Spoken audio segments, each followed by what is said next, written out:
तो बाकी महकमा सेहत का जहाँ तक तल्लक है, महकमा सेहत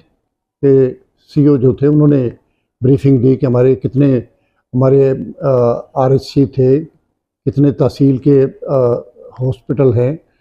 और उनमें क्या क्या इम्प्रूवमेंट हुई है। इसी तरह आरएचसी जो है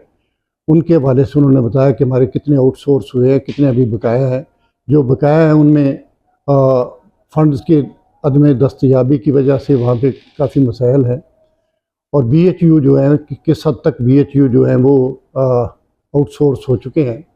तो मैं समझता हूँ वो सारी की सारी सूरत हाल जिसमें सीएम का एक बहुत बड़ा इनिशिएटिव था सुथरा पंजाब, और इसी तरह सेहत की बुनियादी सहूलत जो है वो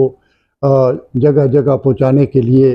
जब सीएम खुद ये समझती हैं कि वहाँ पे कोई बीएचयू हो या आरएचसी हो, उसको फंक्शनल होना चाहिए, उसके अंदर लोगों को मेडिसिन मिलनी चाहिए। उसमें एक रिकमेंडेशन सब लोगों की तरफ से दी गई कि जिन जो आउटसोर्स हुए हैं उनमें अगर कोई कमी बेशी है तो सेक्रेटरी हेल्थ जो है उनको लिखा जाए ताकि वो जो कमी है उसको पूरा किया जाए। और जहाँ जहाँ कहीं भी आउटसोर्स नहीं हो सके तो उनका बजट रोक गया है तो कम से कम उनको टेकअप गवर्नमेंट खुद टेकअप करे ताकि उन इलाकों के लोगों को सेहत की सहूलियात जो है मुकम्मल तौर पे फराहम की जाए।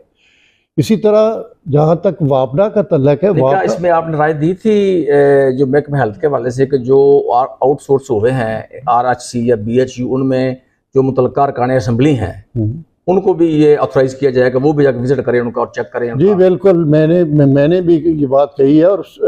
हमारी कि आप अपने उन अस्पतालों को और यूनियन काउंसिल की सतह पे अपने बंदे पूरे करें और हम बाकायदा इसको चेक करेंगे कि हमारे इलाके के अंदर एक एमपीए का जो हल्का है जहाँ हर यूनियन काउंसिल के अंदर बंदे जो एलडब्ल्यूएमसी के लोग हैं वो भी पूरे हैं, और उसके अलावा उनके जो बीएचयू है या आरएचसी हैं जो आउटसोर्स हो चुके हैं, क्या वो उसी अंदाज से काम कर रहे हैं, बीएचयू उसी अंदाज से काम कर रहे हैं, जो उनमें अगर कोई कमी बेशी है तो उसको पूरा किया जाए।